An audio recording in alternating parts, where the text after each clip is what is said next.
This week, the case between Trevor Bauer and the woman who's currently accusing him was heard by a judge. And a lot of people thought that these were the criminal charges that were being heard. It wasn't. All that was being determined was whether or not this woman could get a permanent restraining order against Trevor Bauer, which, by the way, in California, a permanent restraining order is like 5 years. So I don't know why they call it permanent. Doesn't make sense. Anyway, America. So here's what I thought we would do. There's this guy on Twitter, Steve Henson, at Steve Henson. He writes for the Los Angeles Times, who was at the courthouse, and he covered this thing for the Los Angeles Times, and he basically tweeted throughout the entire court. So I figured we'd go through his tweets and kind of point out the major highlights to this whole thing. So first and foremost, Bauer's team had requested a continuance twice before and were granted it. So this case could have been heard weeks ago, but they've been postponing it for some reason or another. They tried to do that again this time, but the judge denied it, according to this tweet. And the opening statements went underway. First witnesses after opening statements at 11:30, the woman who accused Trevor Bauer. So she was going to be the first witness that the defendants were going to call up. So here we go. Bauer's accusers explaining all the curious Instagram DMs she exchanged with Bauer ahead of their first encounter and between the two encounters. She's holding up well considering the subject matter. Day one of Bauer hearing is over and his accuser hasn't finished testifying. She spent 4 hours on the stand and will resume testifying tomorrow morning. Then Bauer's team will cross-examine her. She sounded credible and genuine, although her social media exchanges are troublesome,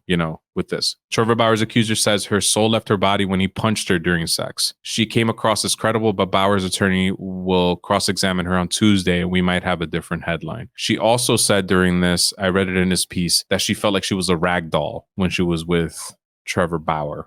So, okay, attorney for Trevor Bauer's accuser spent the last hour plus walking her through the aftermath of their second sexual encounter. Very emotional testimony when she explained the medical examination in San Diego and initial interview with Pasadena PD. Accuser finished testimony saying she's terrified of Trevor Bauer and fears retribution because she went to the police. Now comes the cross-examination from Trevor Bauer's attorney, Sean Hawley.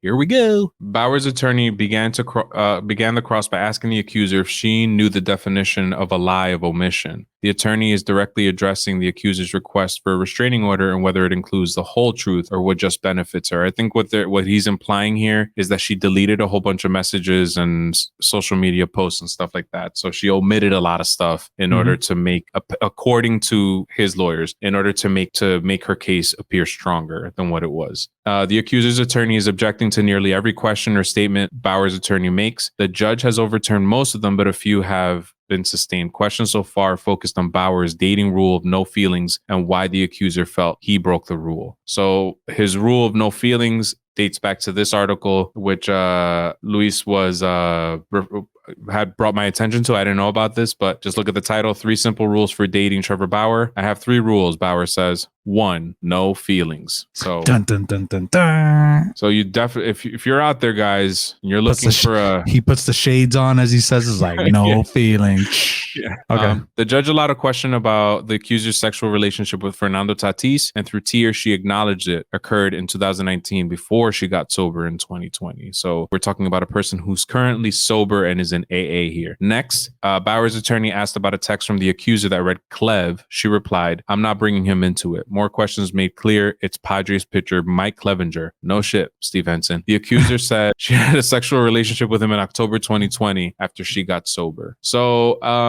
I don't know how to say this like in a nice way, but these baseball players are basically like passing this girl around or something. Like I don't like that phrase, but like it's kind of what it sounds like. So here they're gonna give the accuser a break and they're gonna bring in the nurse who did the examination on her. And here's what she said. After the nurse finished testifying at 3:30 and questioning her, Bauer's attorney suggested meds the accuser was taking could worsen swellings. But the nurse says that if the injuries to her vagina could have been self-inflicted, the nurse said no, they could not have been self-inflicted. So basically, Bauer was punching her vagina. Maybe she gave him permission to. I don't know, man. Yeah. Who knows? Day 2 of the Bauer hearing is in the books with lots of testimony to go. No way it ends tomorrow as originally scheduled. The accuser's witness list was paired by 2 when the judge ruled that the San Diego police officers need not testify, but several witnesses remain. Will one be Trevor? Bauer's accuser is being challenged by his attorney on every crumb on the social media trail she left in the days before they met in April through just a few days ago. In one text with her AA sponsor, she mentioned Trevor Bauer paying her $15 million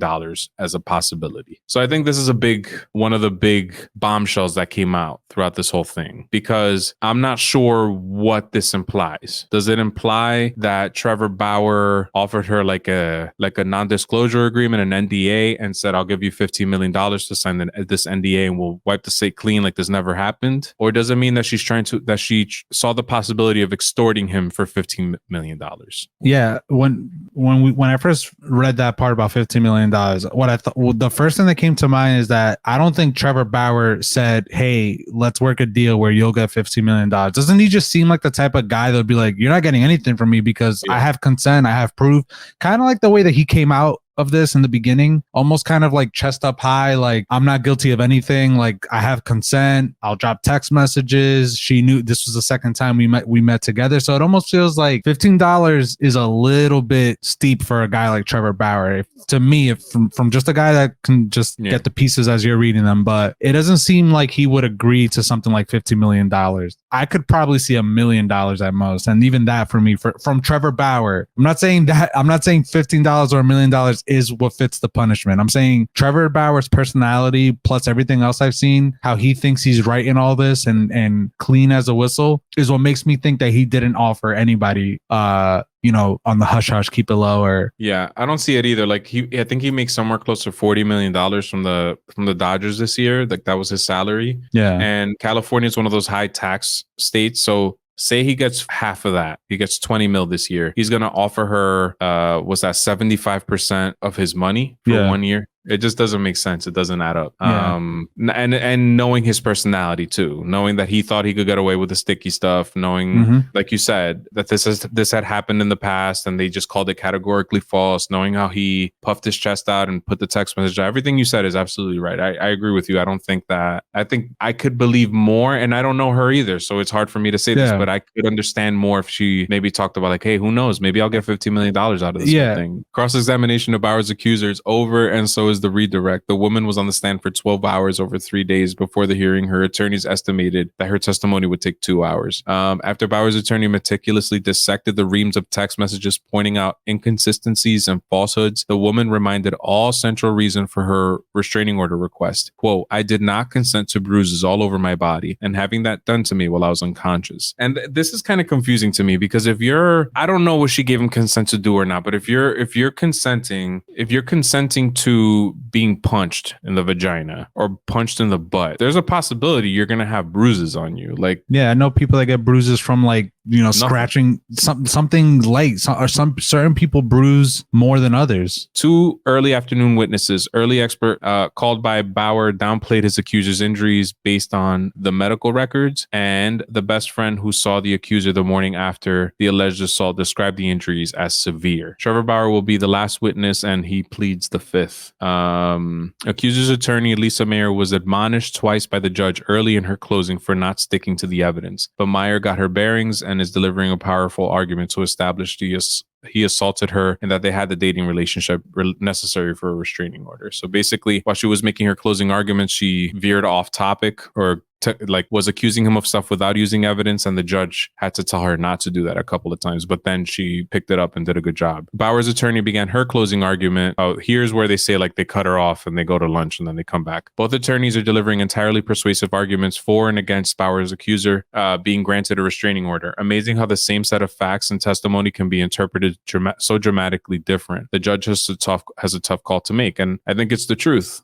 We have a tough time, you know what I mean? Like, all right, hearing ended shortly after 11 a.m. The judge went to chambers and said she'll be out in 5 minutes. I think she'll render a decision now. The sheriff in the room is telling us all that if anybody reacts to the decision, we could be arrested, even family members. Here's what the judge says. If she set the limits and he exceeded them, this case would be clear. But he did not exceed limits she set. Bauer won the hearing, totally unclear what it means for MLB or to potential criminal charges. Let's see. Judge determined that the injuries the woman had as a result of her sex with Trevor Bauer were not the result of anything she told him she objected to. Also, she determined he does not pose a threat to her. Bauer's attorney, Sean Hawley, is going to speak to the media outside the courthouse. The judge made her ruling soon. This is where I told you that he thinks that she prepared her statements before. And that's pretty much it. So going back to that, where okay, totally unclear what it means to MLB and potential criminal charges. I don't know how Major League Baseball now at this point, I don't know how they don't just reinstate him, because if this judge, or unless if they want to hear if there's going to be criminal charges pressed, which I'm assuming there is, then there's going to be a hearing, and that could take months. So if Major League Baseball takes a page out of the NFL's book, they could suspend him indefinitely until the case is heard and the decision is made, and then make another decision after that. So God only knows if that's what's going to happen. Or they can take what they heard from this case, which is just a restraining order case, and say, we can't discriminate someone based on what they like to do in the bedroom. And this judge determined that he didn't violate anything. He didn't do anything illegal, essentially. Therefore, we have no choice but to reinstate him. Like, this isn't a Domingo Herman punching his wife at an event. This is somebody doing something consensual in the bedroom. Yeah, and I don't want to just like glance over all these domestic cases that have been in the MLB this last decade, but didn't Aroldis Chapman get suspended games for popping a gun off in like the garage that his wife was in, and it was like maybe directed at her? He didn't hit her, but like he was being verbally abusive to her or something, and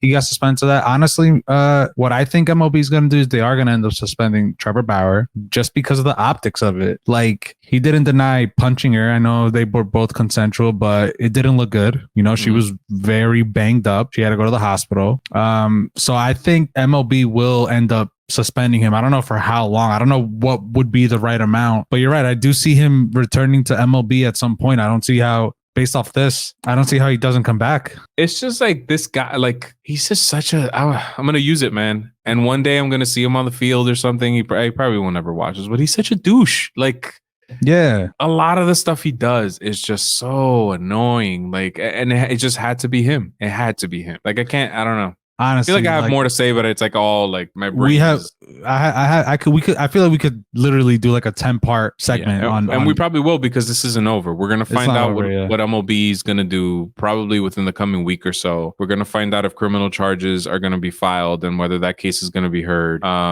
This is far from over, and we'll keep covering it as best as we could. And yeah, so that's it, man.